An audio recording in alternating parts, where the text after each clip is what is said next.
Where we go now? Miss Rose.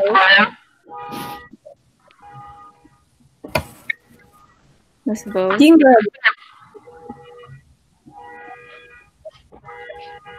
I can't hear over the car. Did you say Miss Bo? Yeah. I'm Miss Bo. I go by she, and I'm a counselor at Kennedy. Miss Mulcahy. Hi, I'm Miss Mulcahy. My pronouns are her and she, and I am a teacher and ASB director at Kennedy. Ariam, sorry. Hi, I'm Ariam, and my pronouns are she, her, and I'm a student. Ishan. Hi, my name is Ishan. My pronouns are he, him, and I'm a student. Shelby. Hi, my name is Shelby. My pronouns are she, her, and I'm a student. Denise. Hi, my name is Denise. My pronouns are she, her, and I'm also a student at Kennedy. Vanilla. Hi, my name is Vanilla. My pronouns are she, her, and I am also a student at Kennedy. Aishi.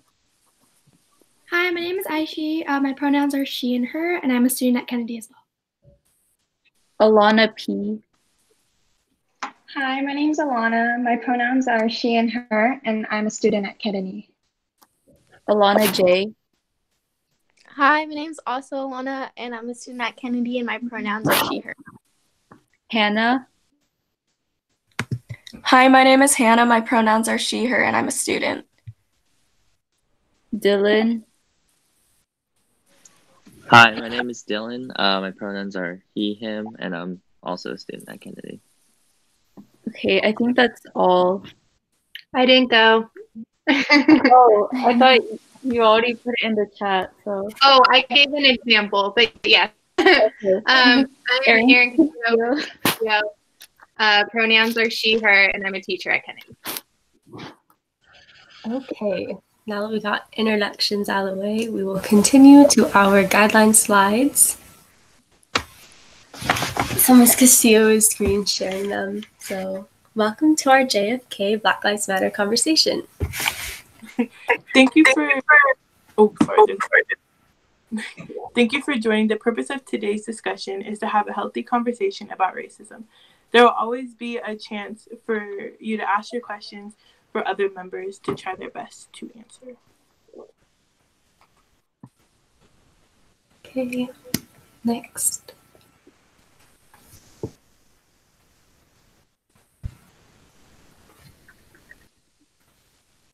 Okay, so our discussion guidelines are number 1, respect the talking piece. Obviously, we're not in person, so we don't have a physical talking piece, but if you would like a chance to speak, what we're going to do is we're going to have you raise your hand physically on the screen if you have your video on, and also send a question mark in the chat. Send an example, question mark in the chat, and then Shelby will update the order of speaking for how people are going to talk throughout this. So yeah, that's how you speak if you'd like to. 2, speak from the heart, share your truths, your perspectives, and your experience. Number 3, listen from the heart, let go of stories that make it hard to hear one another. And number 4, say just enough without feeling rushed, be concise and considerate of the time of others.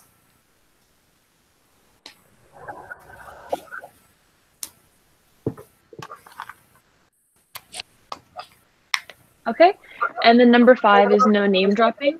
So this is very important, especially since this forum is being recorded right now. If you do have a story, you can, for example, say teacher X or student Y, something like that, just so we don't have to call out names. Make sure to respect Black participants. It is not the responsibility of the Black community to educate their non-Black peers on how to help. It is our job as allies to listen and uplift their voices. And then once again, confidentiality, this meeting will be recorded just so you guys know. It should have said that in the form when you guys signed up. And yes, Ms. Castillo will be in charge of kicking people out / muting, right? Since Ms. Waller's there you go.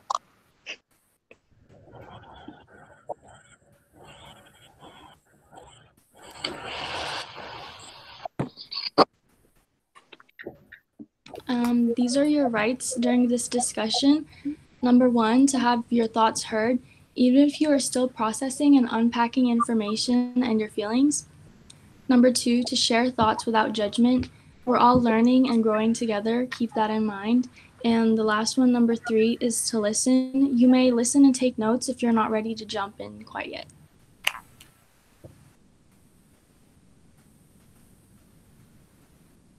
Then these are some themes to keep in mind. So number 1 is racism, historically, personally, and how it can be changed. Number 2, hope for new eras, equality and human rights. Then number 3 would be responsible citizenship, so speaking up and a commitment to learning. So those are our guidelines. Does anybody have any questions regarding the guidelines? You could send a question mark in the chat.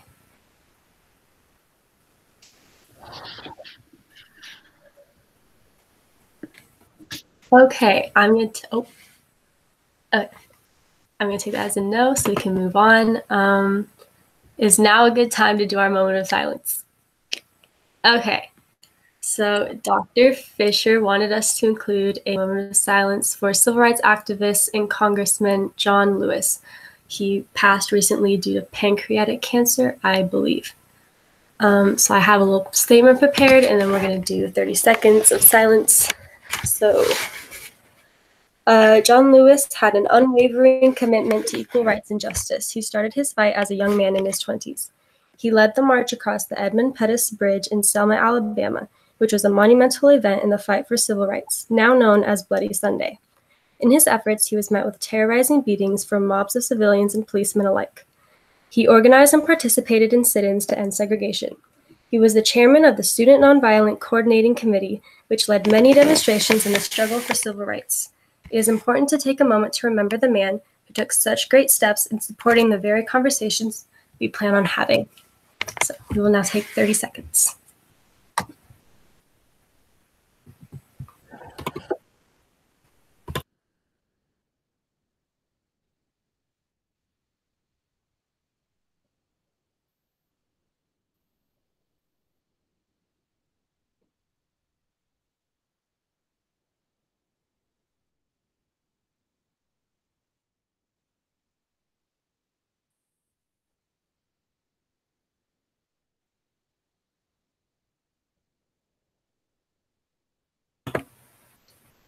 Okay, so thank you for participating in that moment of silence. Now I'm just going to go over a couple of things before we get started. First of all, we want to thank everybody for joining us. This is a really important conversation for us to have as a school community. We expect this meeting to go for about 2 to 2.5 hours. Obviously, you're more than welcome to go if you have anything that comes up. It's fine. We expect to go for about 15 minutes per topic that's brought up.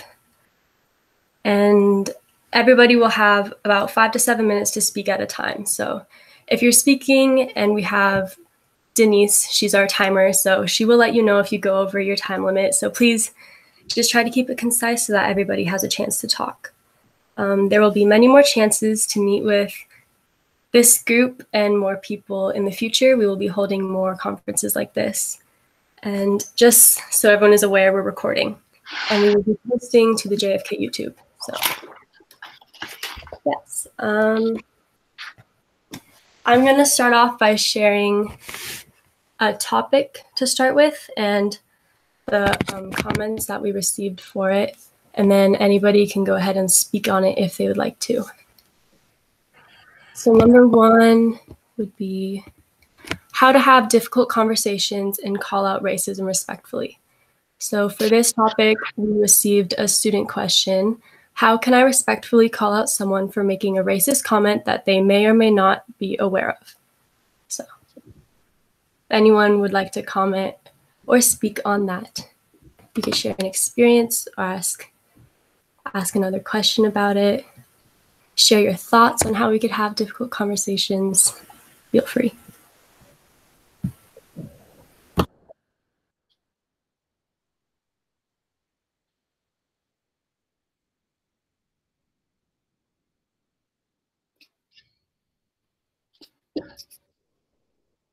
Mr. Velez, you can go. Yeah.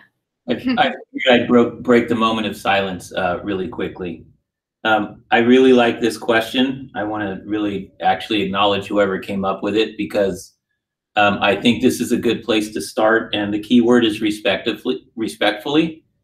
As we're going to see today, a lot of us, I mean, this isn't new to a lot of us to have these comments made. And I think the first thing to do is think of 3 questions of what do you want to get out of the conversation? And then do you think you can achieve these goals?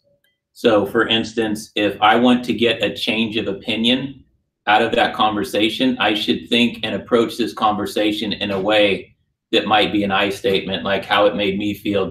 Was that your purpose? Right? And then ask them to reciprocate with I apologize or I something. And if you look at our essential behaviors for Kennedy being pride, the middle one is actually in the middle of kind of development to be taught, and it's about your impact and using I statements to change behaviors of others. And I think R, being respect, is our second letter for pride. And it's not a mistake that we came up with those. And the big piece of respect is just trying to be able to go past what your instinct is telling you to do and be thoughtful in the conversation. Now, if your goal for that conversation is, you know, I want to start some conflict, then that's a different type of response you have. But in Q here was respectfully do it. And I think in order to do that, you have to think more than the person who did the action and know what the result's going to be, and then follow up with did I make that clear, and did I help you? And if not, we should talk some more about this. So hopefully that helps. That's my first suggestion. Thank you.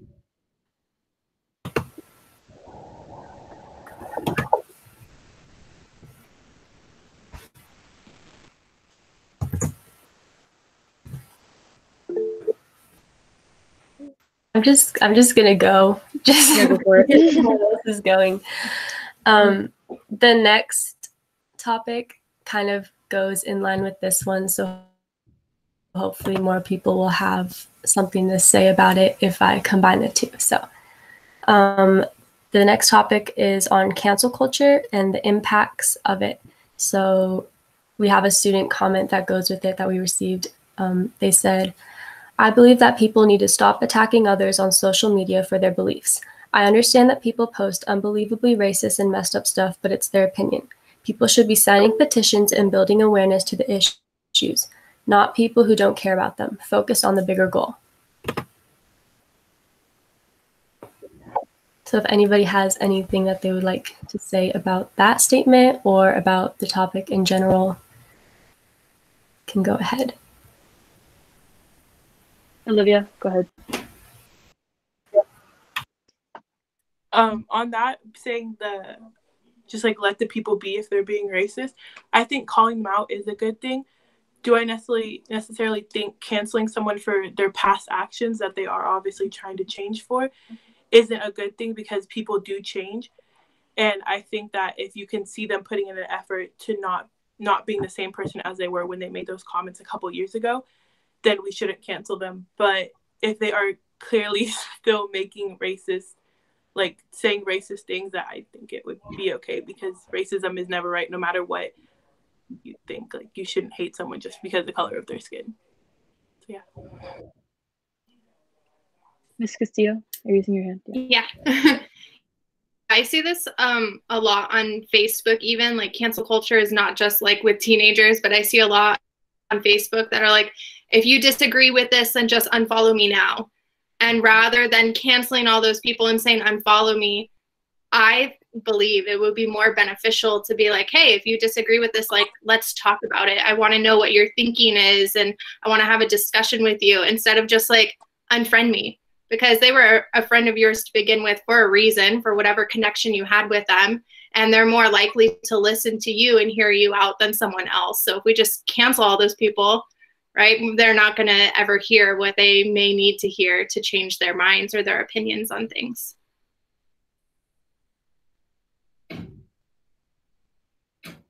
I'm going to go. So what if this applies to like a family member, for example, who already has like kind of a racist mindset, even though they may not be aware of it? Do you guys have any like tips or anything that could help like have a healthy conversation about that?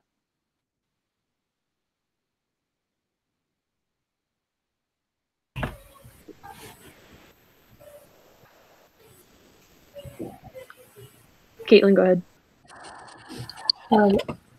Something that I've learned is that when you're talking to somebody who, especially like family members, like you're saying, or people who are close to you who don't agree with you and who may be feeling like attacked by what they're seeing on social media or if they're being canceled, I think approaching it in more of an firm but educational way, like a nice way, rather than saying like, well, you're being stupid and blah, blah, blah, you know, they're more likely to listen to you even if you don't feel like they deserve your respect, even if you feel like their opinions are detrimental to human rights.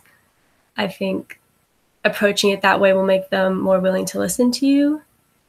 And yeah, you don't want to make them angry at you, because if they're angry at you, then they're not going to listen and they're going to be against you no matter what. So that's my heart.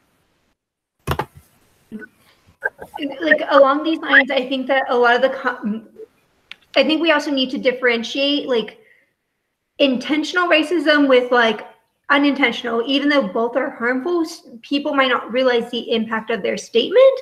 So I think that like if we're talking about the latter, when we're talking about like unintentional, I think that like you can start the conversation by asking like, what did you mean by that, and you get at the heart of what you said, and the implications of what you said are different.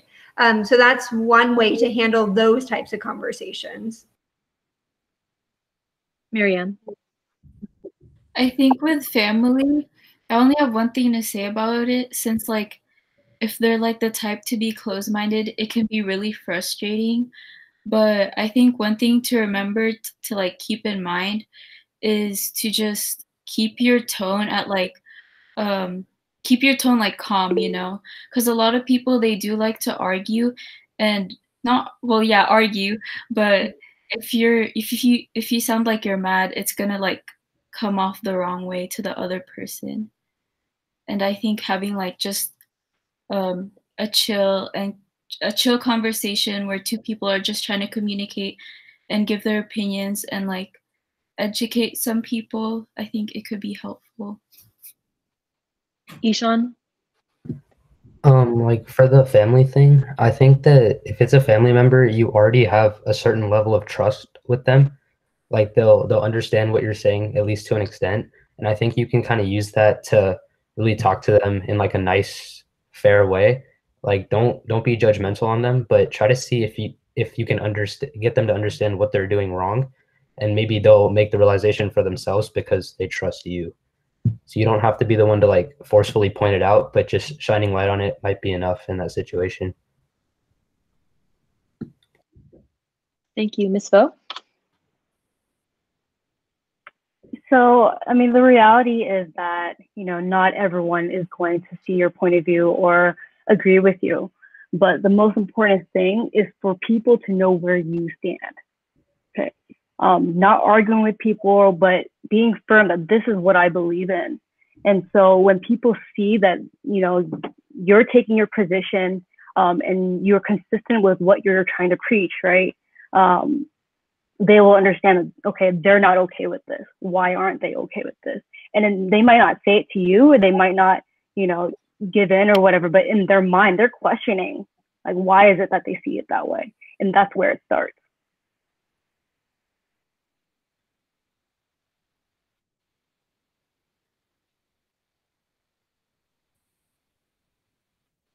Any other comments?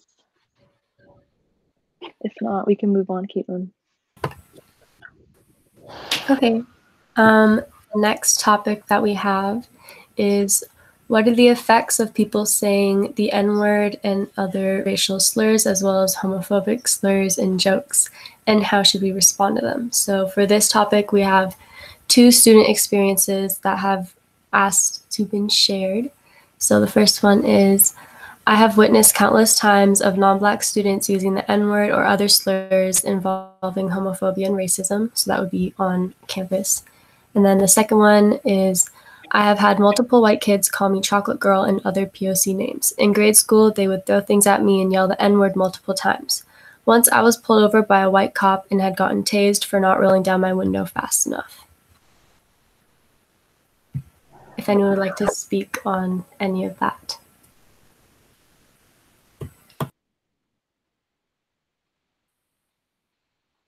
Olivia. I feel like that is a really big problem, not just on our campus, but like definitely in high school, because everyone just thinks, oh, saying the N-word is cool, or oh, my black friend gave me the N-word pass. Like, first of all, that's not a thing. Like, you can't just say the N-word and then like in a group of people who you don't know, it's like, oh, I have a pass. Like, no, that's stupid. Like, stop that. But that's definitely, and I don't necessarily know how to fix that problem, because I've talked with my family before. I'm like, I don't know how to get people to stop saying it, because you also don't want to come off as like the angry black person, but like, I'm angry. Like, it's not cool to just like call someone the N-word being with the ER or an A at the end. Like, it doesn't matter. Like, that's not something to say in general. So that's my thoughts.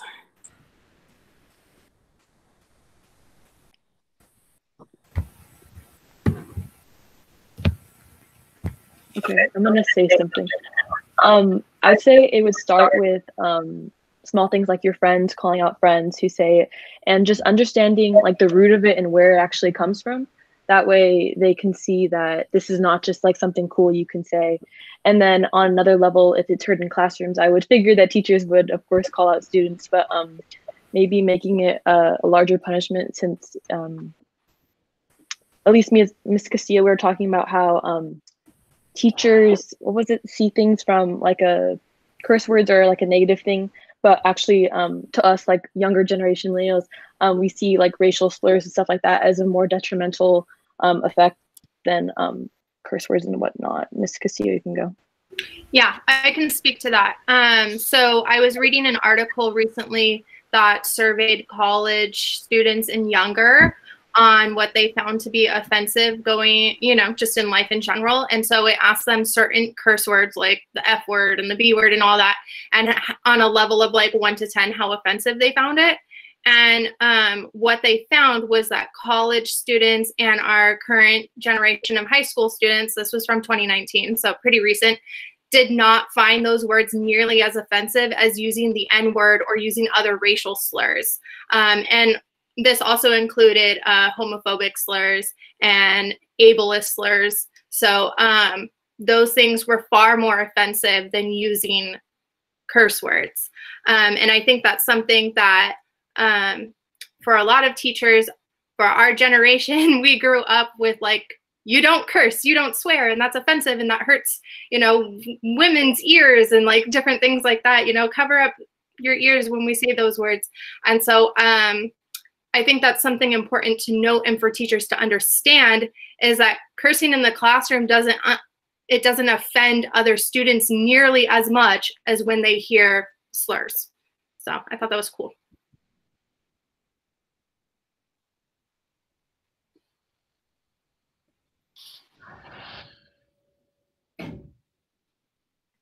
Ms. Reihart. I also just think consistency is a huge aspect of this. Like one of the suggestions was like having conversations with your friends, and that isn't just like a one-time conversation, like putting in the work and doing it. There might be a conversation, at least from like a classroom teacher perspective, it might be a conversation I'm having with a student every day until they realize that like I'm serious about this. So I think that consistency is one way to address this.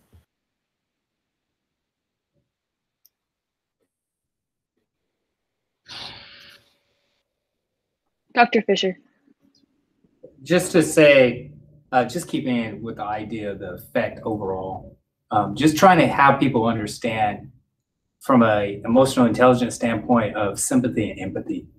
Just being able to say, you may not be of African-American, Black heritage, but understand it from your perspective, from a sympathetic standpoint. From an empathetic standpoint, what are some of the things that have been said or done to not just you, but maybe to family members, to individuals that has stunted or created obstacles for them to move forward in a positive way? Because anytime you say a racial slur, what it does do is it impacts you by an obstacle. it makes you not want to do certain things. So if someone says that in a classroom, maybe I just won't go to that classroom anymore.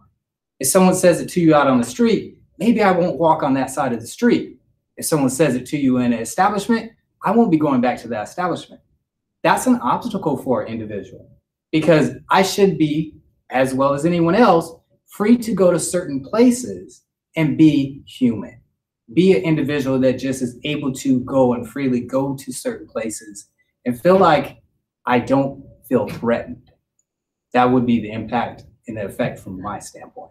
And how to really address it comes back down to, again, sympathy. Can you have sympathy for an individual? No. Do you know what that is? Can I break that down for you?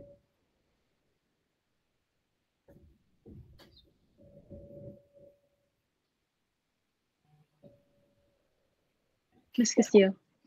Going off of that, I that was something I hadn't thought about. But yeah, anytime that someone hears a slur towards them, they're experiencing trauma. And from a mental health standpoint, when you experience trauma, you don't want to go back to the spot where that occurred because it's triggering.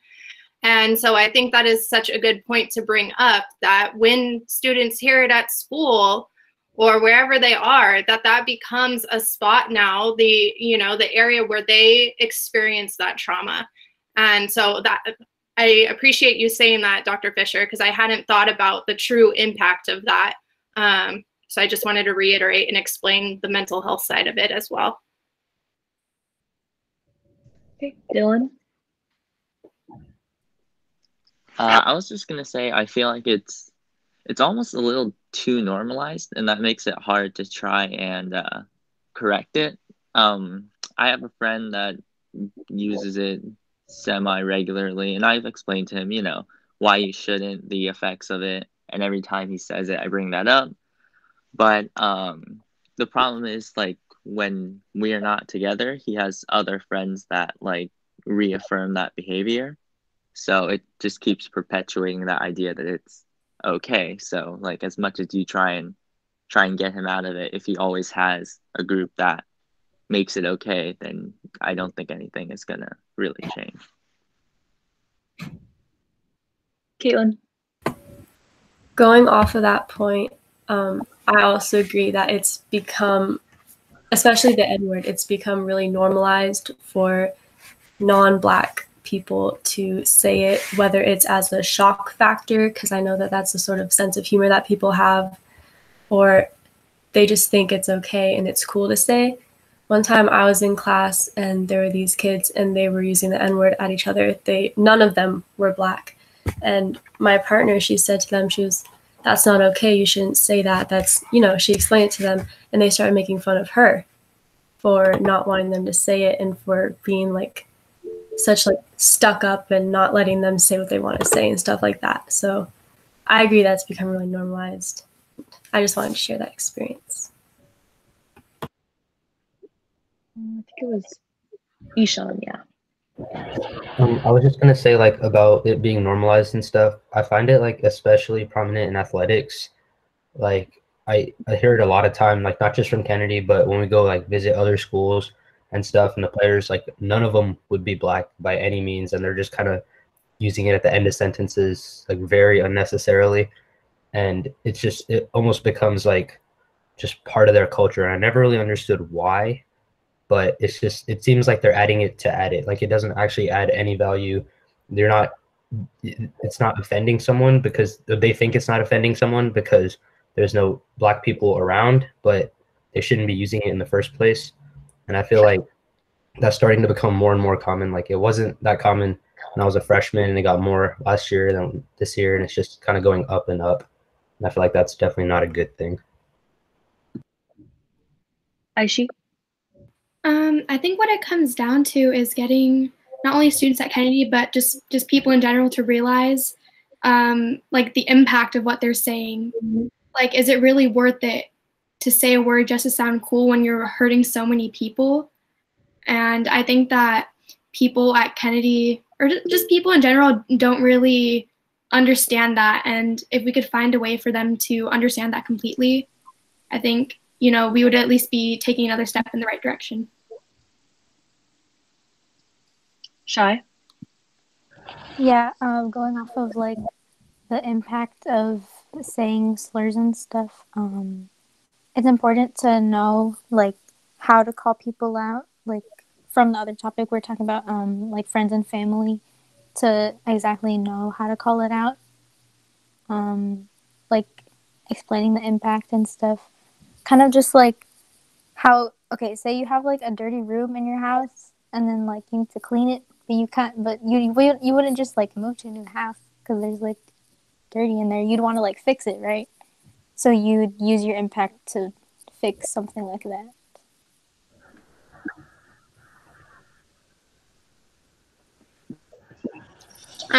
I really like the phrase impact.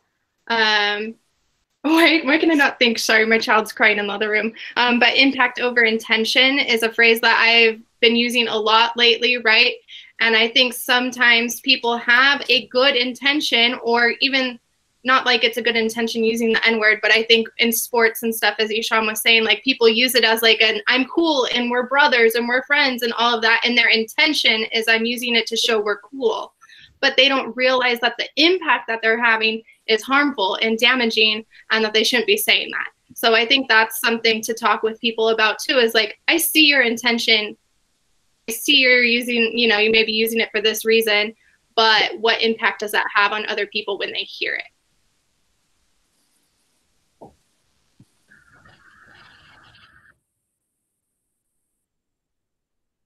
You can't hear me. Sorry. Caitlin, were you gonna go? And then Mr. Velez. I forgot what I was gonna say, so Velez can go. Okay, Mr. Velez, yeah. Yeah, just plugging.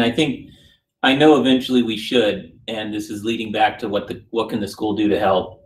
And I just want to go back that, you know, when we created as a staff kind of these norms that we thought were really good building of a culture, that I in pride for impact, we left to teach when we thought it would be most effective. And Ms. Reihart was part of that committee that I worked with. And I keep hearing it over and over. And I just want to remind folks that this is absolutely a way when we talk about pride or behaviors that we look at it and use the language school-wide that, you know, here's the impact it had on me and here's the impact I'm going to change it to. And so I just want to keep that in mind as we're going through these, that there are some, I would say, kind of fundamentals in place for us to have conversations based on that. And I'm glad that without knowing, we tried to pick some of these words that would develop essential and necessary skills for every kid to feel that they belonged, but also contributed to Kennedy. So I think I stopped counting at 15 when I heard the word impact. So I just also want to make sure that folks realize that we can definitely use and teach the I this year, even from a distance, about impact and what we're going to do to impact this school. And we can teach the R with the empathy and sympathy, because that's what it is. And now maybe you guys can see that when we're teaching it and you see somebody rolling their eyes about this isn't important, it absolutely is, because this is how we're going to solve this problem. So I wanted to use that as a teachable moment that we could probably use and now have some value in those to help to solve some of these deeper issues within our school and change our culture. Okay, Ms. Reihart.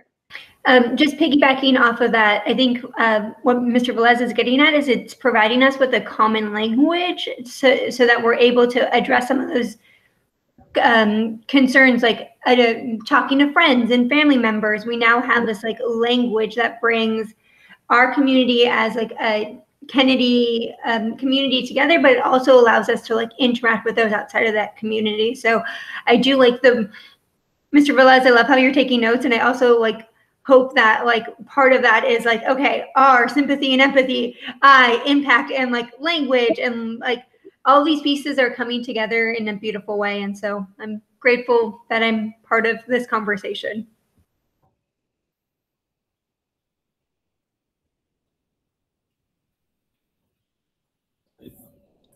Any other comments or questions?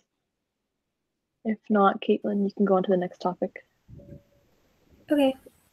The next topic I think is aimed more towards the teachers and administration that are here today, and then students, if you would like to add on to the question or share experiences or something like that, you are more than welcome to.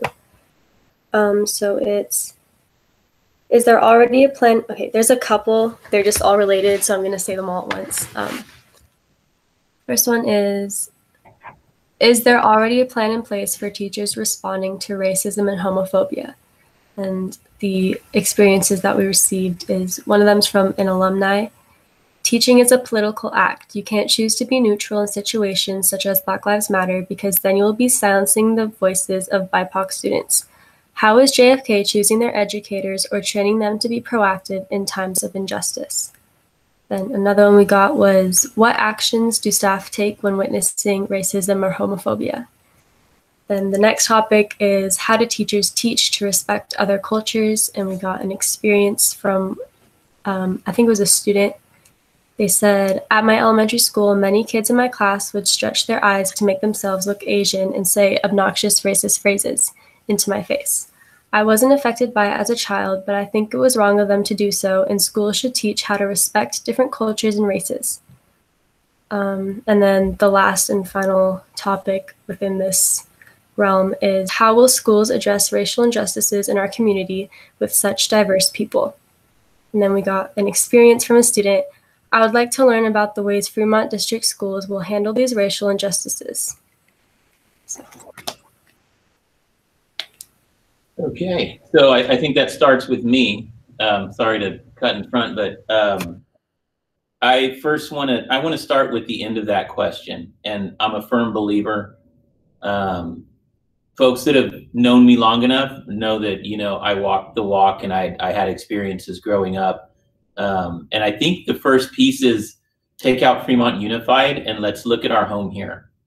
Right? I realized a long time ago that the change has to start where you can affect it, and you have to know where your limits are. And I can control certain aspects of building a culture here that we can control, and then we need to be an example for other schools to visit or to look at. And so I'm big at, you know, invent the wheel and then sell it to other people on the basis of the most important capital we have, which is inclusion, right? And so that's what my goal is to do things that people look at and say that's not possible. And then I say, why don't you come to my school and see it? And they see it. Now they've seen it and they want to know how to do it. And now all of a sudden we're experts. And so I wanted to start there with the work that really comes along with that. I'm going to kind of go backwards now. I like the question about, you know, choosing staff. And I saw this, and I did a little bit of digging, hopefully for you folks, especially with teachers. In the last 2 years, we hired 16 new teachers. Right? And I do not make apologies for making it a point to find role models and folks that are in a position to inspire students that they can see themselves with. And so, contrary to what a lot of the district looks like, and maybe, you know, a lot of that is just because most of us look at, we see paper, you know, and then you come and interview somebody and you kind of get what you get. It's really hard to get teachers to say, yes, I want to go to your school. Now, Ms. Reihart will tell you, I've developed a very comprehensive sales pitch just to get the best of the best to come here so I could pick what I want. That doesn't always work, but it got her. So in the last 2 years, out of those 16%, 19% or 1 in 5 of those new employees were white. 19%, 1 in 5 of those were Asian. 19% of those were Latinx. 13% were Indian, 6% Pacific Islander, and 13% African American. And I think that's important because we have to start as being leaders by not apologizing for getting role models for our kids, and I don't. And a lot of times these are things that you don't see or that you don't announce because you're building an army. You really are, and you're building a community. And if you don't have the necessary pieces to stabilize that, then you cannot have if you have an English teacher, for example, like we just hired, who happens to be African American and also loves AP literature, you now have a perspective that kids are going to be able to connect to that's different than what a lot of other people get, right? So I just want to be clear, when you have a new math teacher coming, and I guess I'm promoting some of our new teachers, and he's an English language learner, and he's teaching Algebra 2 at your school, and we snagged him away from a continuation school where he believed that he should be teaching Algebra 2 to English learners, and he gets in the classroom and he's got a little bit of an accent. For me, that is the most beautiful thing you can do for a school, is to say my teacher has an accent and sounds like me, right? So I am a little passionate about it. I'm going to try and get off my soapbox, but I think if you do those things, the other things happen seamlessly. If you look at our administration team, you've got a Puerto Rican as a principal. You've got an African American male as a principal, as an assistant principal, who have had experiences like you in suburbs and know the challenges, but went to college and faced those struggles. You have an assistant principal in Ms. Vu who literally left at midnight under the cloak of darkness in a boat, caught a helicopter from an uncle who was in the military who can never go back to get out of Vietnam, right? And was sponsored for 4 years before she went to college. Think about that. So at Kennedy, you have 3 folks who have dealt with some of the most severe and toughest obstacles, and we're here to make decisions so that you don't have to do that anymore, right? And so I want to, maybe we never thought about that. And in Miss Martin, you have an assistant principal who had a kid that was born and raised in this attendance area. So when it comes to culture, I think it's highly important, more so than ever, to be able to hire people who can keep this moving. As far as the next question, and I know I'm going to try and go as quick as I can. There is a protocol, and Ms. Reihart, Ms. Castillo will tell you every year I revisit it. I like to use the word protected class because it changes every year. And a protected class means race, religion, gender, identity, right? Maybe sometimes it's even levels of disability. And so whenever there's an action against a protected class, we've taught the staff what a protected class is. And we basically said, whenever there's an issue, you report it straight to an AP or the principal. And then we have 6 pages worth of forms that we start with a timeline. It's expected by the assistant principals within 24 hours. You contacted everybody involved in that, and you started an investigation, and you've got a resolution. And normally the resolution isn't just for the kids, it's for the parents, right? It's for parents and it's for the teachers. And if we find out from a kid, then we drag the teacher in and say, you know, this happened, you didn't do anything about it. I'd like to know why. And so these are all things they can also tell you as teachers, is we can't tell kids or parents that we brought a teacher in and ran them over a little bit about not saying something. And we also can't tell other folks, we brought a bunch of kids in and did A, B, C, D also. But the work is being done and there's a process. It's very tedious, but there is a process that we make sure. Dr. Fisher will probably tell you after that, the restorative practices have been a huge part of especially a protected class offense, because we leave that up to, whether some people say victim, some people have different, we leave it up to them on how they're going to feel that they come full circle. And if they want to sit in the room with somebody and say, I'm having a conversation, we can have everything from a small informal conversation to a very structured process to deal with it. But at the end, what we're finding, and this is important, you always have to collect data, right, on what the trends are. And what we're finding are, it's much easier, as Ms. Reihart said, there's intentional and unintentional. It's much easier to resolve through a restorative practice intentional racism or abuse of protected class than it is unintentional. And you would think it'd be the other way around. And so I want you to think about that as well. When you do something unintentionally, the first thing you have to do is disarm that person who was the aggressor and try to change their mindset. And that takes a lot of time, right? So sometimes it's actually easier to deal with what's right in front of you and obvious. And I think I've gone through all of those. I just wanted to make sure I was really clear on it. And I'd be willing, if you guys think, okay, you missed something. I just want to make sure that, you know, the last thing was the idea of pride. I really think that as students, a lot of times you look up, you're like, they're starting this stuff again. If you don't engage with a common language, then how are you going to fix a common problem? Right? And I want you to think about that, because the last thing we did was put structures in place so that every student has the ability to succeed, right? And I know tighten up time is something that people go, it sucks, right? But we're the only school in town and in this area that has a structure where a kid that's not succeeding can get help within the school day because they can't do it after school. And the answer to a lot of that is, this is a waste of time, I hate it. Well, think about it. If you're doing well, isn't it your job in the community to maybe go to one of these classes so that we can have 4 kids in a room getting help, right? And learn English and do all these things. So that's kind of what we've done as a whole approach. And maybe the reason you don't see it is because we don't go out and advertise it on a 20-minute infomercial. No one's going to watch it. But at the right time, I'm hoping you can see that there's systems in place, starting with our schedule and through who we pick and our processes on how to deal with these, that are really aimed at reversing common trends in the rest of the district, city, and country. Okay. Yeah. Okay. Sweet. Okay, Ms. Castillo and then Reinhardt.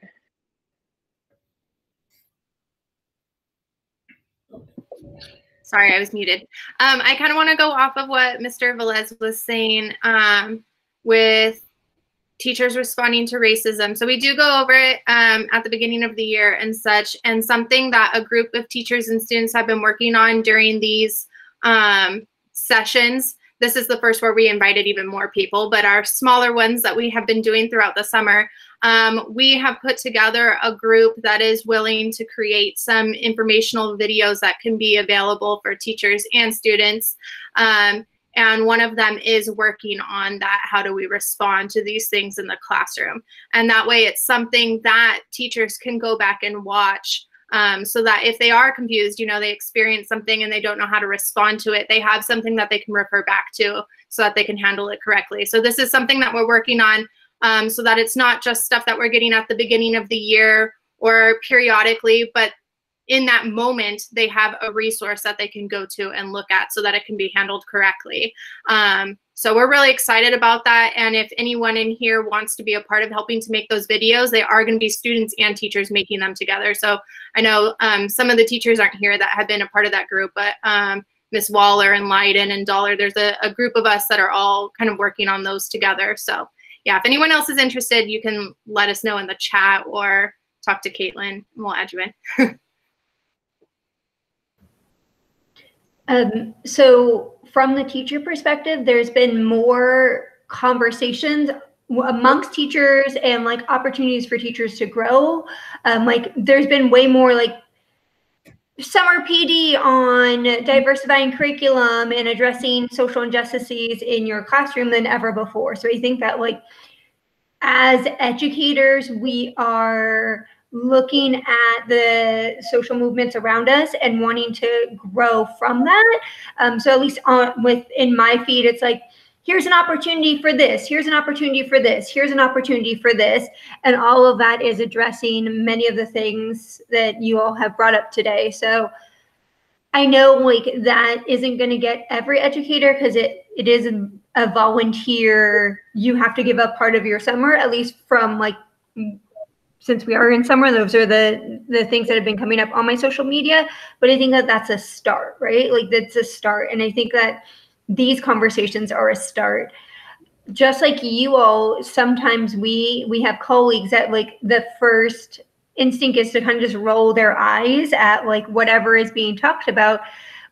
But I think that no matter what, like our staff cares about kids. And so like if kids say this is important to me, then that is like where staff reflects and pauses in ways that they necessarily may not have done so before. So I think part of that is like us learning and growing, but part of that is also students encouraging us to like learn and grow. This is important to me. So therefore, people are more willing to step out of their comfort zone because it impacts you all. Change is slower than we want it to be, but I think that we have the pieces in place to make a positive change. Ms. Castillo. Yeah, Mr. Velez's famous saying that he always says is what's best for students. Is it not? I see him smiling, so I think I'm right. But I have heard him say that probably 200 at least times over the course of one school year. What's best for students. And that is what he pushes on all of us staff members at Kennedy, is that when we think about things, we need to think about what's best for students. And what I appreciate about having these conversations and the other conversations that we've had throughout summer is the students are invited and they're a part of it, and that's who we're listening to, because we want to do what's best for students. So in order to do that, we need to hear from you all. And I think that's something that's been kind of a shift over generations as well, because for so long it was just like, you're the student, I'm the teacher, be quiet, you're in my classroom.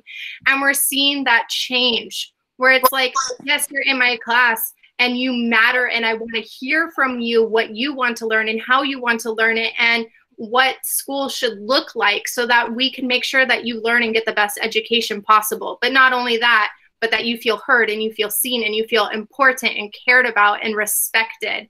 And that's a shift that, yes, as Ms. Reihart said, it is slower than we want it to be.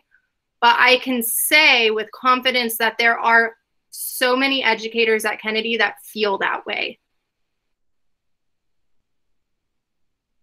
Shri? Okay, yeah, so going off what Ms. Castillo and Ms. Reinhardt said, you know, like generally we expect teachers to be like role models in schools or like in the community, and that's extremely important. But I also think that like students have to be open to like hold teachers accountable for their actions or what they do as well, right? Because it's a two-way street, right? Like if students see something wrong or something, they can also have the conversation with teachers, and they shouldn't be afraid to approach teacher and be like, hey, like I think you know what you're teaching, or what, like whatever it is, you know, just like be open to having conversation with teachers rather than, you know, just blindly listening to them in the most respectful way possible.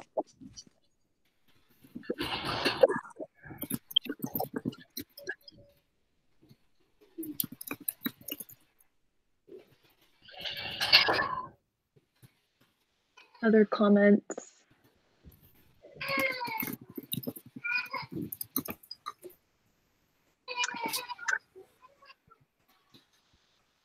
Denise. Oh, I just wanted to add on to like what Miss Castillo was talking about, how like allowing students to work with teachers, and like, you know how like everyone is saying that like it's like a slow process and it's gonna take time to see actual change. But the fact that we're starting, and like I really appreciate Miss Castillo and everyone working on it, because like I can feel that we're like going towards something. Like I've been going to like those private meetings with like other teachers as well, and like hearing from like both sides, we can like definitely see how like students and teachers, like we need to like hold each other accountable, like Shri said, because like we have the same thoughts, but like we don't really like talk about them. So like I like how now we like get to share our experiences and like what they've dealt with, and like we can give in like input on how like they can better the teaching in like classrooms and stuff. So I think this is like all a great idea. And yeah, it's good. Olivia.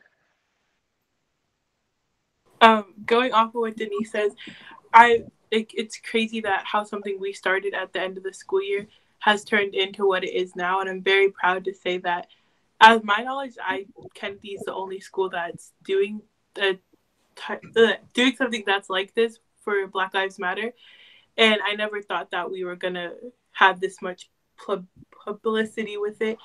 And I think that just seeing this change start now, even though it is small, it's gonna, like, it has a long lasting effect. And I'm very proud to say that I'm part of this.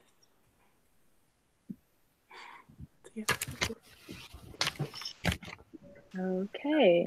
Any other comments? If not, we'll move on to the next topic.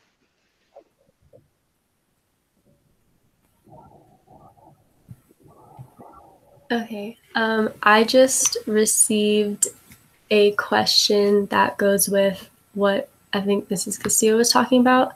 So if any administrators or teachers would like to speak on this, you can go ahead. It's, how is the staff planning on motivating other members who are not motivated to change or start difficult conversations? What accountability can be held from a student to a staff member?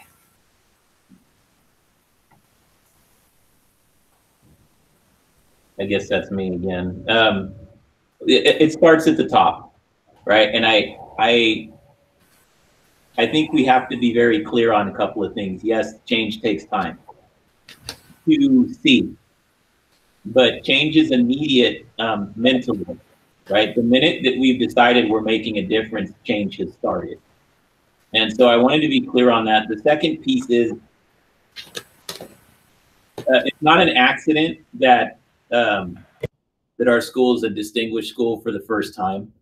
And the reason I'm proud about that is because it's not because we got the highest scores. It's because we're the top, one of the top schools in California at almost eliminating and having less of an achievement gap. We don't look like everybody else, right? And so that's important to understand that this has been in work. The way we've been able to do it is slowly change the trajectory and the momentum of a movement. And so I'm not going to go into details, but that's how we got to the point where we are now about, tighten up time, about making sure that, we have peers going at a high level on, we build a schedule based on what's important. And so very carefully in moving forward, the way you change and hold teachers accountable is that you start with what you would call your heavy hitters, the folks that are on board. And they're already on board. You've seen them 4 times already. And what I want you to do is take a look around, because those are people that have already started. And then we ask those people, to have conversations as you would with your friends and people in your circle to hold them accountable informally. And I'm constantly taking notes, as you can see, and I'm constantly keeping score. And what we want is informally, when we know that we have over 51% of people thinking a certain way, we take a vote and say, this is where we're headed. And then the staff goes along. And once we voted as a collective unit, that pride thing we're talking about, it took 3 years, right? But for this, once we've decided that we're going and we're going to make a movement to hold each other accountable and do things right, we stick to those things. And so it may not be this year, but this year I'll tell you what's going to happen. I'm going to be talking to Ms. Reihart and Ms. Castillo and Ms. Waller and Mr. Leiden, and I'm going to say, hey, how many people are on board with this? And then when it's appropriate, we're going to have a staff meeting, and I'm going to say, I'm kind of wondering about this idea of student voice and really starting to take a look at racism and how we look at it and stopping it. Now, can we come up to some understandings that we're going to hold kids and teachers accountable for? And so hopefully that helps. That's how you do this, and it takes some time. But if you look again, going back to the pride in our behaviors, they're not written for kids, people. They're written for kids and adults. So instead of prepared to learn, it says prepared for learning. That means your teacher is prepared for learning in the classroom, that they're arriving on time, that they're free of devices. That means that the teachers make a positive impact on a student's day. And so having reciprocal language is important. And hopefully that you can see, in the mind of Velez, that the plan is for us and for you as students. If we just roll out, hey, we're getting rid of the N-word, that might work. But if we're taking tiny polls of our friends and associates and getting it out there and it's a buzz, and we know we're getting more than 50% of people to jump on board, it becomes a movement, right? And you only have one chance to roll something out. And so it's the thought behind it that racism and oppression started as a process that's been in place for 372 years. And so you unwind it by the same process of slowly undoing it and building a culture you want. And that's why I said it starts at Kennedy. Don't worry about Fremont, right? In fact, don't even worry about Kennedy yet. Worry about us and holding each other accountable and knowing that you can come to me and say, Velez, I think you went back on your word. Okay. Right. And then we move that circle bigger. Does that kind of make sense? Maybe see some nods, because that's where we're going, that eventually, if you're going to be here, this is what you stand for. And if you're not going to stand for this, well, then you're not going to be here. Right. It's kind of a nice little circle. And some of the staff will tell you that the staff looks different than it did 7 years ago. Because the people who didn't believe in where I was going, we found nice ways of peer pressure of, I think the bus is heading to a different direction and you should probably hop on it now. And nobody was fired, but we gave them the option to say, I don't belong here, right? And you can find some place you do. It's just not going to be here. So I'm hoping that if you see the madness behind small steps, that you understand that started a long time ago, but now we're just adding in a very important component that's not going to go away. Sweet. Okay, Ms. Castillo and then Denise.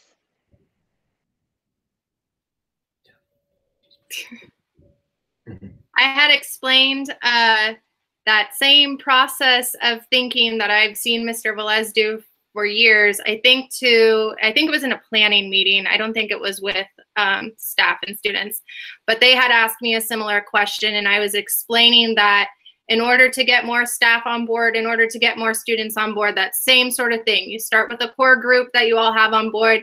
We picked deliberately when we decided who to invite to our meetings that we've had this summer.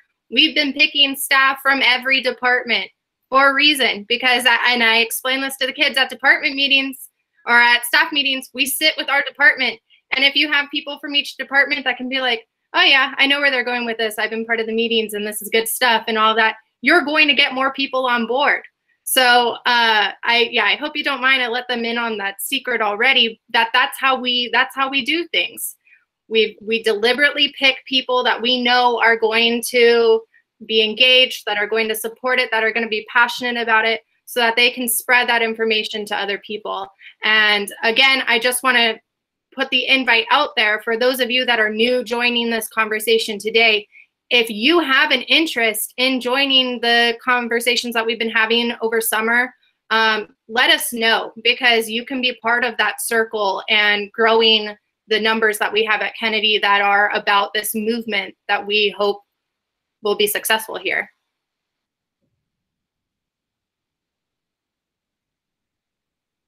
Denise, go ahead. Okay. So basically it's kind of off topic, but not really, but like Mr. Velez said something about it, and I just wanted to highlight it. Like it was one of the things you said, and it just made me think of what Ms. Castillo said before, like a while ago, like during one of the meetings. But like I think we should remember that like school isn't like the place, it's like the people in it. Just like what we were saying about how like students and teachers working together. I think that's so important, because like it is like our community. It's not about like, oh, it's JFK, it's the FUSD. It's like the people that are there that call it home. I just wanted to say that. That's it.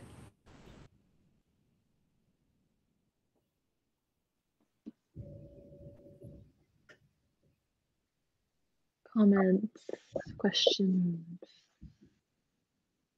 Fisher. Yeah, oh, Dr. Fisher. Sorry, I couldn't see him. Okay, go ahead. So I just want to, a lot of times, I'm going to go back a couple of steps. Mr. Velez was talking about restorative practices. And a lot of times, students who are in that one-to-one situation, they hear something different from me than other students would. And one of those things that I always bring up is, number one, the perspective that you're coming from needs to be always broadened. And I keep hearing, and we keep reiterating, the P, the R, the I, the D. The E is the most important part for me, because it's challenging you to grow. And everyone comes into this world, comes into this school, comes into this community with a toolbox. This is what I say to a lot of students in these meetings. You come with a toolbox.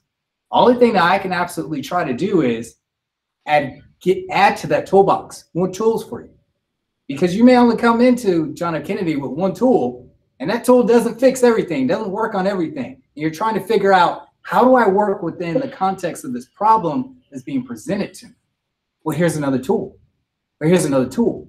So hopefully by the time we get to 12th grade as students, you have picked up so many tools, seeds in a sense, that they've grown so that when you go into the next world, which is the next scary piece, we do everything here, but you've always got to be prepared and ready for that next vignette, that next place where people here, yes, we're communing, we're getting to a point where, wow, this is powerful. When you walk into that next world, sometimes it's not. And you have to have those tools ready at your disposal to use. And sometimes you're going to have to really battle and challenge yourself to continue to grow, to make sure, wow, I didn't know this. So I need to go and get another tool. Hey, the people at Kennedy, some of my friends at Kennedy taught me how to access more tools. So I just want to always keep people in mind with, keep in mind the whole perspective of challenging yourself to grow more. And it's not a bad thing. It's a great thing. And it allows us to all, in a lot of introspective ways say, there's some things I need to work on. There's some things that I need to continue to ask people for advice on. And we're here for you. Ms. Reinhardt? So one part of the question was around accountability. And I think the way we hold teachers accountable is the way we hold our friends accountable, right? The conversations you would have with your friends about what do you mean by this, or what was the impact of your words, or this, those are going to be the same conversations we're going to have with our colleagues of like, hey, this may have been the way you've been teaching for forever, and there's aspects of that work, but like, let's talk about like other ways that that could be harmful. So I think that accountability starts with conversations, and just like you all are having conversations with the people around you, I just want to reassure you that like we will also be having conversations with the people around us. Ms. Castillo. Yeah, and something that has been a theme of this summer, and in fact was one of the norms that we talked about, is when you show up to these conversations, it's about growing yourself. It's about looking within and seeing your faults and learning what you can do to change and be better. It's not about changing the minds of everyone else. By modeling your own growth, by being open and honest of, oh, I messed up when I did this, and reflecting on that out loud for other people to see, you are modeling, one, that it's okay to make a mistake, right? We're human, we've made mistakes. And two, that this is how I'm going to change and be a better person, and that I still can change and be a better person. And so that's why we have these conversations, so that we can grow as people, and we're modeling that for other people. And I think that's a big takeaway to remember, that you as a student have that ability to model for your friends and say, hey, I used to say the N-word too, or I used to say this stuff too. And one day I realized that it wasn't okay, and here's why. By owning up to your mistakes, by holding yourself accountable, you're going to help others be able to see that they can do that for themselves as well. Mr. Velez. Okay. Then we'll go to Fisher right after. Sorry. I just wanted to be clear, and maybe the teachers can nod. A big part of this change is I'm not an easy boss to work for. I know that. When teachers come to me with a complaint about a colleague or something done unprofessionally, the first words out of my mouth, instead of solving the problem, is, how did you address it? Right? We can't just have one person to go to solve our problems, right? Tell me what you've done already. And that is tough for teachers sometimes to get out of that role. But if there's one person in charge of all the discipline and accountability, then there's a lot of places to hide, right? But when you empower students and teachers to have that conversation and learn and do it, to hear Ms. Castillo say Well, we talk to each other and have tough conversations. It wasn't like that 5 years ago, right? So we've grown these abilities to have these tough conversations. And sometimes you may hear it from us when we say, well, what's your plan? It's not that we're not supporting you. It's that we want you to be able to stand on your own, right? So hopefully that helps. I know Fisher had a quick comment, and then I'm itching to add in part of what John Lewis left us with in terms of his essay. And I'm just going to read off just the brief piece and then speak to what Mrs. Reihart said and add on to that. Ordinary people with extraordinary vision can redeem the soul of America by getting in what I call good trouble, necessary trouble. I keep hearing conversation, name it. It's courageous conversations. It's going to put yourself in a position of obstacles and opposition where people are going to say, hey, I don't like you calling me out. I don't like you now saying something to me, but you have to have those courageous conversations. It may not happen in that moment, but it's okay for it to happen a second later. It's okay for it to happen an hour later. It's okay to happen a day later. Sometimes we all run into that, wow, it hit me. I wasn't prepared. But you can always go back and say, we need to have this courageous conversation. This is something that it impacted me this way. The I statement again. I felt impacted by your saying what you said. I felt impacted by what you did. And that is a true essence of what happens here, as you all know, at Kennedy. And it does take a lot, but you're not alone. Sometimes it's joining up with another person to say, was it just me? Or did you hear that too? Yes, we did. Well, who can we go to? And how are we going to resolve the situation? Ms. Reihart? So, Mrs. Castillo, what you said really resonated with me as you talk about individuals reflecting and changing. And I think that oftentimes we can name a bunch of individuals who have decided I've looked at the world around me and I'm making a change. And so Dr. Fisher just mentioned the late John Lewis. You can talk about LeBron James. You can talk about Colin Kaepernick. You can talk about all of these activists. And I think oftentimes it's easy for us to be like, and they are multimillionaires and they have a platform, so it's easier for them. But it's to realize that we all have the individual power, and the moment that that individual said, and now I need to stop, or I need to reflect, or I've made mistakes and I'm going to use my platform to address those and look at the repercussions of just the three people I mentioned.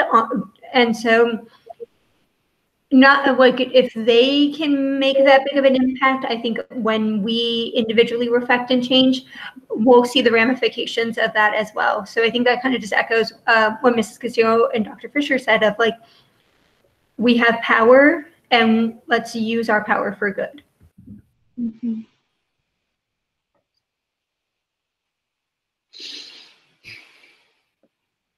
Okay, any other comments or questions? Not missing anyone, am I? Okay, Caitlin.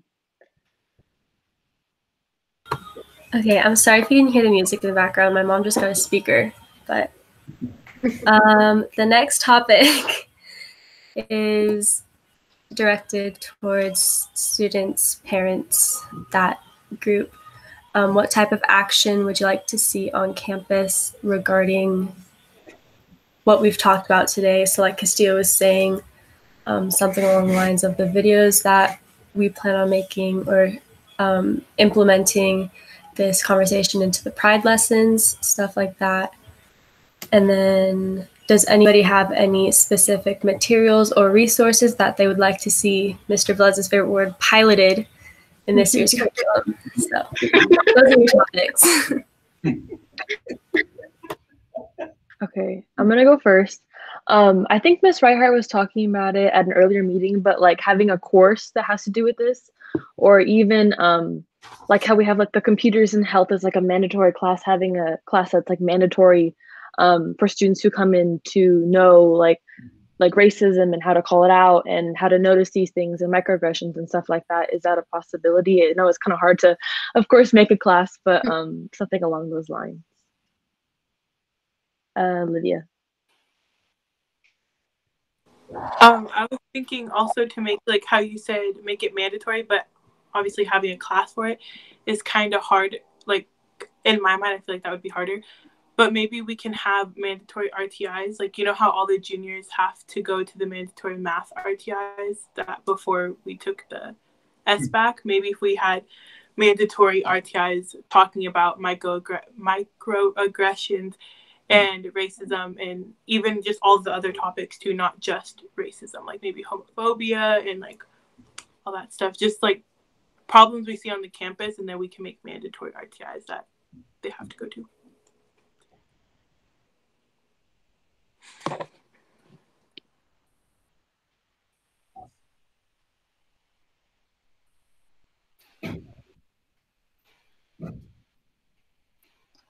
Shree? Yeah, so I was also thinking we could implement some of the history and some of the teachings in our history classes as well, because like there's a lot more history that a lot of students don't get to know. A lot of like, you know, different stuff that's not taught in the history class, like microaggressions, you know, and like how they've evolved. Like if students understand, you know, the history behind all this stuff, and yeah, so I think that's also really important, and I think it's also a slightly easier way to kind of promote like fair treatment for all and like equality.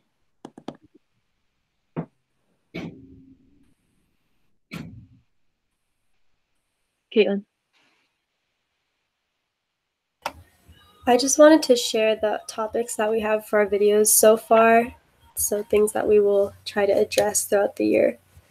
It's a pretty long list, so microaggressions, why saying all lives matter is wrong, how to better handle topics of race/hurtful comments and behaviors in the classroom, how to have difficult conversations with friends and family, not relying on Black students to educate everybody else, tools for the classroom, what is anti-racism, and then giving student testimonials. So like we've been sharing while I've been saying the topics, student experiences. Sorry. Well, okay. Changing our curriculum to include, like what Shree was saying, other viewpoints rather than just like the white man, you know? And then, sorry, I keep losing my place. How to have difficult conversations with friends and family, assuming identity and what types of questions are appropriate to ask people, reclaiming racial slurs, unintentional racism, and white fragility and privilege. It's not white versus Black, it's everybody against racism, and then just Black history in general, why monuments and sports names are offensive, cancel culture and what are the consequences of it, why say Black Lives Matter, and then we're going to have some on the school to prison pipeline, gerrymandering, redlining, how that affects the school experience for Black/Latinx students, and then systematic racism within the school system. So if anybody has any other ideas for topics that we could touch on, yeah, that's all.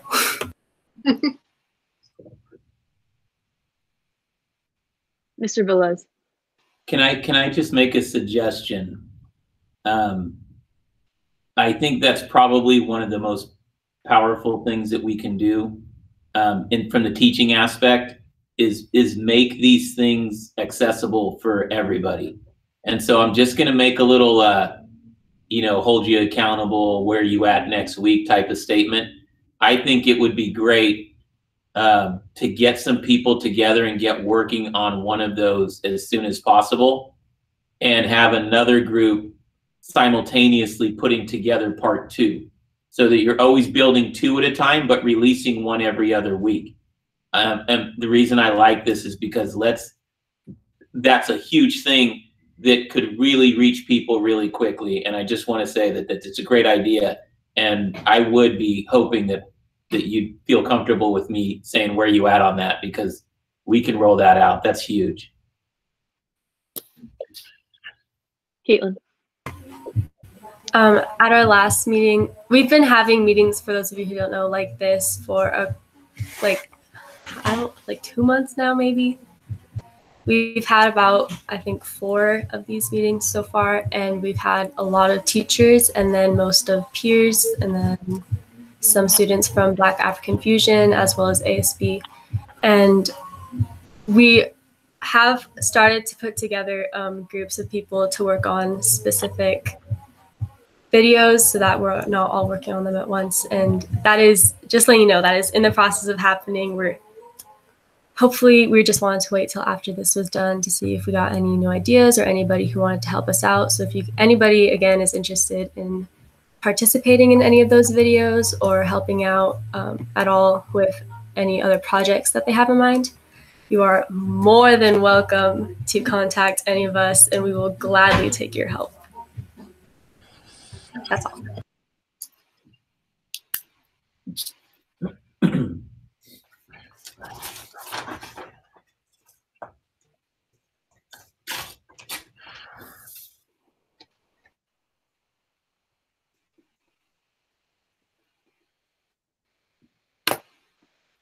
Just to add, but changing curriculum, like English, I think we already talked about this in like a previous meeting we had, but changing curriculum so it's from a different standpoint, like an author-wise from books and stuff like that.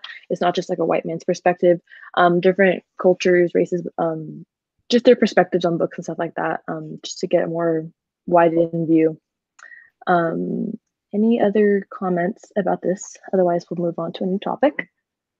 Elena put a question mark in. Oh, just kidding.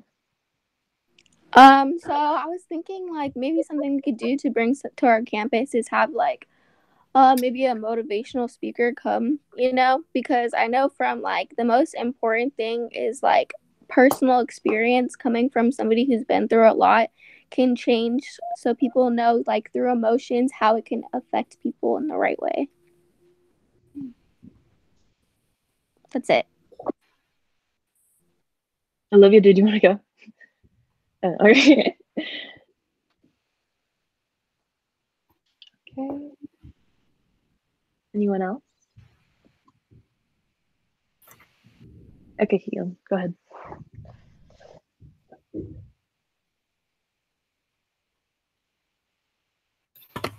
Do you say Caitlin or Castillo? Caitlin. Oh, okay. We actually don't have any more topics written down currently. So as long as nobody else has anything that they'd like to bring up or that they'd like to speak on, if anybody maybe felt rushed before and want to go back and finish what they were saying.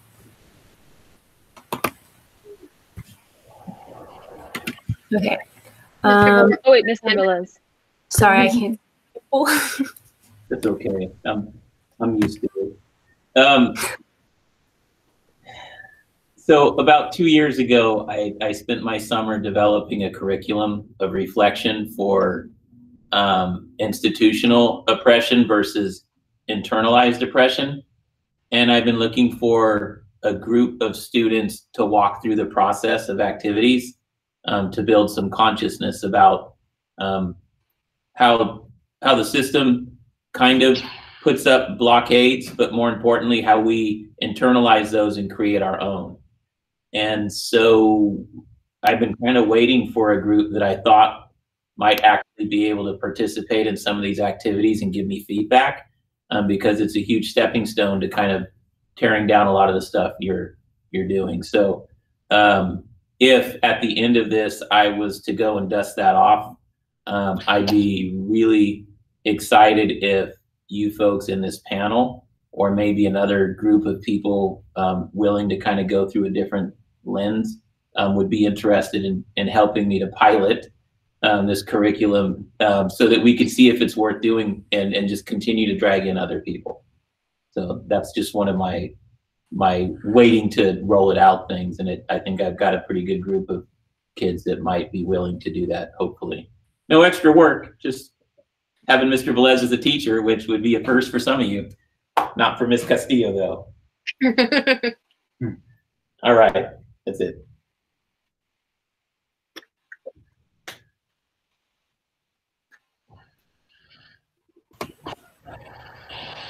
Denise. I kind of want to like bring up something like well, I don't know actually. Okay, but basically, okay, sorry, this is so bad, but I was just gonna bring up, you know how like we have murals on campus, like we talked about it before, but like what if like you know how like oh, that's me. Sorry. You know how leadership they like work on murals and stuff? What if we have like one that like represents all, and like so every time that like students walk by, or like when we're just like walking through hallways and stuff, it's like a great reminder that we're all one, like we're all one human, we're all one race, which is human race. Like that could even be like a quote or something. But like just something nice that is like it's like representing everyone, and like it's like teachers and students are together, like that would be like nice, you know, like more art like that in our around our school. Like it's a lot of pride and stuff, but also like we need more like background ish. I don't know, like everything's good, but it's just like a suggestion, you know what I'm talking about? I don't know. Yeah. Sorry, I'm like stuttering a lot. I just want to let you know, when you guys make it back to class in school, you'll notice that a lot of the walls have been painted over, because I think we're at that point where it's time to start expressing ourselves through art. We have 2 art teachers that you may not know that have a history of murals. It wasn't an accident. And so Mr. Huerta and Ms. Castro, who's coming this year, they do murals. And so finding a way, we have 4 platforms that I've made way for last year at the end that are blank canvases. So I'm glad that you asked that question.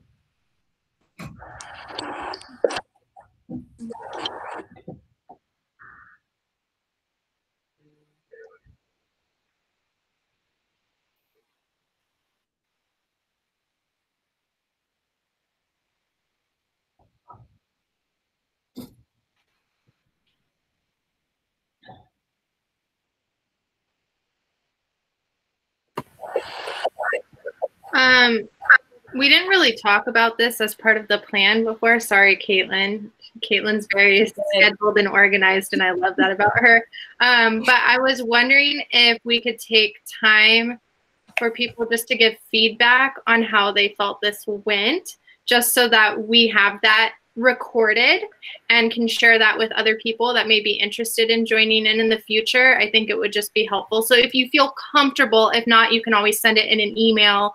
But if you feel comfortable just stating how this process went, felt, sort of thing, I think would just be helpful to have.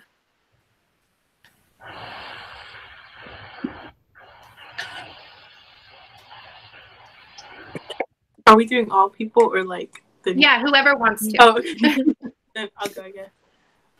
I said it earlier, but I honestly really like that we're doing this, and I think that this process with the like RSVP forms and all that stuff went really well, and it went pretty smooth. So I think it's good.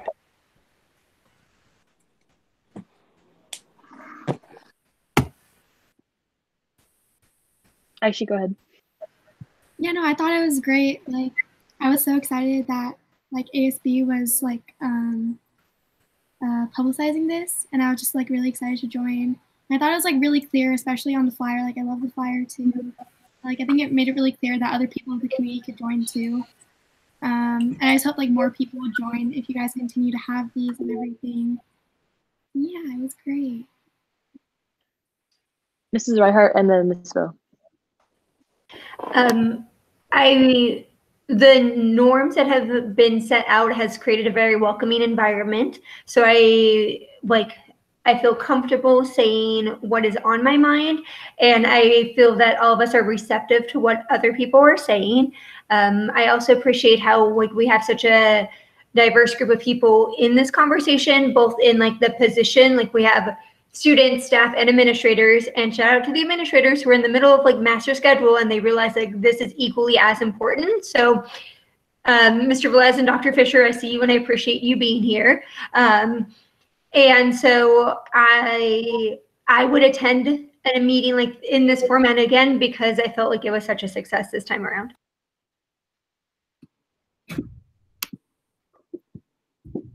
I've been joining these meetings since when was the first meeting? In June, right? The end of June.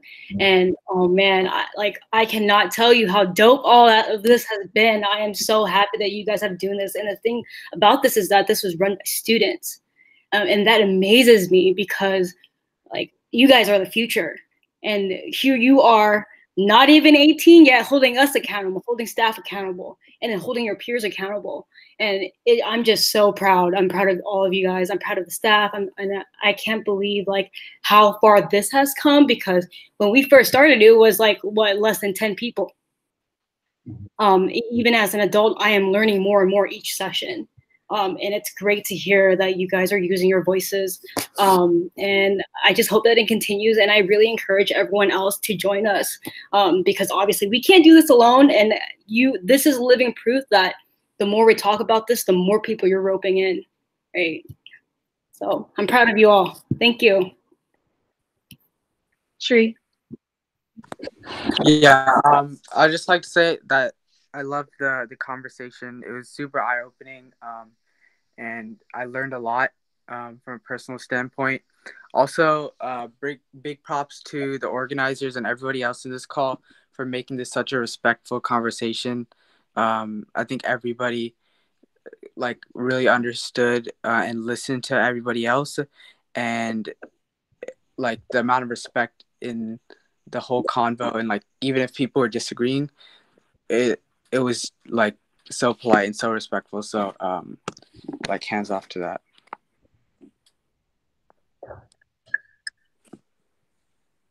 Yeah, we purposefully put together those norms and everything that you see. That is part of restorative conversation training that actually Ms. Vo and Ms. Noya do every year for our peer counselors, and our administrators are trained the same exact way. So those questions, those norms have all been derived from restorative conversation norms, because we want to run things the same way from the admin level to the counselor level to the peer counselor level. And now we're including you all in those norms. Those are things, those forms and stuff, those pictures, save them. If you want to take screenshots of them or want us to send them out, use those to have these conversations with your families, with your friends, as a way to kind of start the conversation.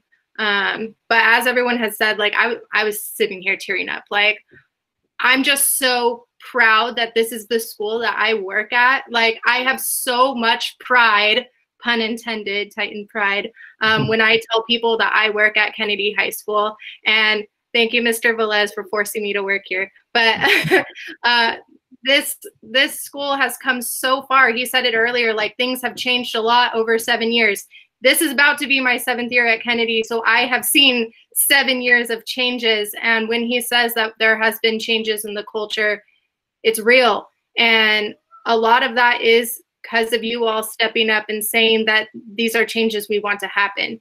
So as I've said to peers before, as I've said to our smaller groups before, and now I'm saying it to you all, just because you're a kid doesn't mean you don't have a voice. Use your voice. Use it, because you have an incredible voice and you see the future as so much brighter than some of us adults see it.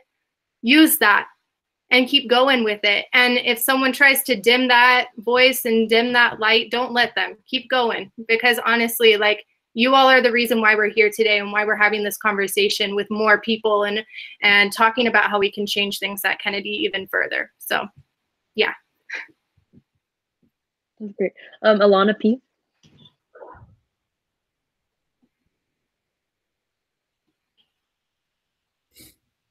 She left on accident. Okay, we can wait for her to come back. Oh, there she is. She's back. Sorry, I pressed the wrong button, but I think this was a great experience, and I was really looking forward to this. And I was never active in any groups, so I'm really glad that I decided to join this movement. And it's very interesting to listen to everyone's views. And I think these Google Meets are a great way to let students and staff share their thoughts in an accepting environment. Props to you guys as freshmen, incoming freshmen coming. So thank you guys for being here.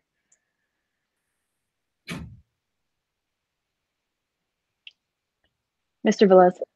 Yeah, I always wait to talk until everyone's done. Really quickly, Dr. Fisher and I have been banging our heads against the wall for 7 years now, trying to find out how to do a lot of this work, because it's lonely. It's lonely when you don't have an army behind you. And so I just want to reiterate that, you know, we're going to do everything that we can, because we're inspired by you all and what you decided to do, to implement your philosophies and your needs into school-wide systems, right? And what we're going to need back from you is exactly what Ms. Castillo said. You know, your voices are powerful. So when we have systems in place that are directly related to stopping and halting oppression and, you know, roadblocks, we really need you to talk to other kids about how lucky we are, and that you are part of this change. The second thing I just wanted to correct Ms. Castillo. She said that she's really glad that this is the school that she works at. And I'd like to amend that statement to say that, you know, I'm really happy that this is the family I belong to. And I think you all need to look at it the same way, that we should hold each other accountable, and we should push each other along, and we should be proud of the name that we have in common. And if we have that, the culture that we have, as I said, I'm really not concerned with the rest of Fremont right now. I'm concerned with the Titan family and what really sets us apart from everybody else. And I'm just completely inspired that all this work that we've done and all my planning, that I didn't push it out. I waited for the right time, and Dr. Fisher's waited for the right time. And it's almost like we can't believe we're about to sit down and eat. We've been waiting for this for a long time. So thank you. Thank you. And hopefully we can continue to make this happen. I'm very, very happy that you invited us to this, and I'm very proud of the work that you kids did. So inspire change and be the change. Marianne.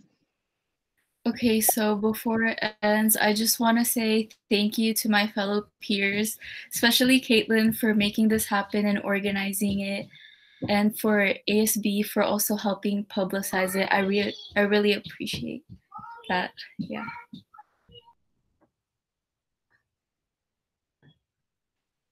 Yeah, shout out you guys for planning this whole thing and just keeping up with it, like not stopping, just even though low numbers, you guys kept going. And like now, look at this, we have like plus 20.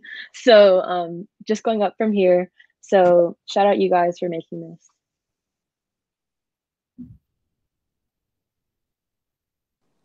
Thank you guys for showing up. Like, it's crazy that this started from literally one conversation we had at midnight because everyone was just upset about the Black Lives Matter and like Breonna Taylor and all that. It started with one conversation that we had over text with our class. So thank you guys for showing up, and the people who keep showing up. It means a lot for us.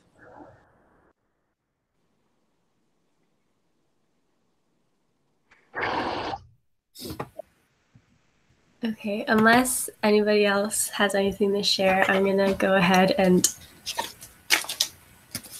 I don't know the words. I never have the word. I always try to say that, but then I never have the words for it. So adjourn? That's a good thing. Yeah, we're gonna get there at some point. Oh, okay. Yeah. But I just want to say thank you for everybody coming, and especially the teachers and the administration. I know that you guys had to move some stuff around to be here today. I'm really sorry about that. But thank you for coming. It means a lot. And especially to all the students we've been really struggling to get students involved in our conversation that we've been having. So the fact that we have so many today is really overwhelming and fantastic, and we're really happy about it. So we will continue to have meetings like this, and our form collected your emails, so I'll be emailing you guys the links to those. So you're always welcome to come. And yeah, I think if nobody else has anything else to say, we can go ahead and adjourn. Thank you guys. Thank you. Bye. Have a good day. Bye. Yeah.